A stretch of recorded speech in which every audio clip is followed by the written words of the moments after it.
The first Beetle that was ever built outside Germany was built here. And right here, just over there, I've worked on that first Beetle and I've driven it many times. But the Beetle was built in the 1950s here, and there was an Irishman who had the guts to do it and was very enthusiastic about it.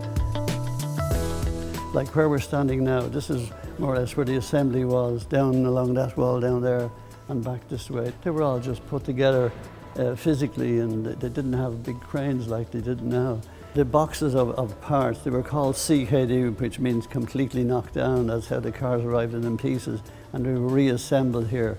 Over here in this corner was all the oil for the engines, the gearboxes, and down all along this wall was the actual assembly for the mechanical part. And you had the chassis frame, and you had the gearboxes put in, and the brakes and the suspensions were all on that side. So everything mechanical was on that side, and in the middle was the body, which had to be painted.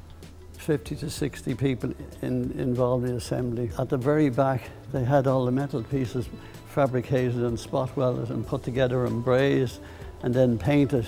And it came on an overhead gantry, the body, and eventually when the two met at the top, the body was moved over and dropped onto the chassis and the engine, and the car was completed then. You're almost making me emotional.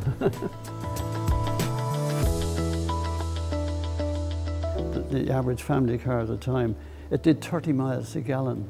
The Beetle, when it came out, did 45 a gallon. It had a heater as standard. It mightn't have been great, but it was better than none. So it was extremely advanced. The average car, again, at the same time, would do about 60 miles an hour. The Beetle could do over 70. The engine in the average car would be finished and have to get a new engine every 30,000 miles. The Beetle doubled that. I retired on my birthday on the 12th of October, year 2000. I've been with the company for nearly 50 years. Very enjoyable time, I must say.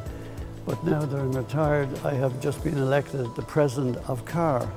CAR, first of all, means contact after retirement, and it's for anybody who ever works in the motor trade. And we have a great camaraderie, and we're always looking for new members.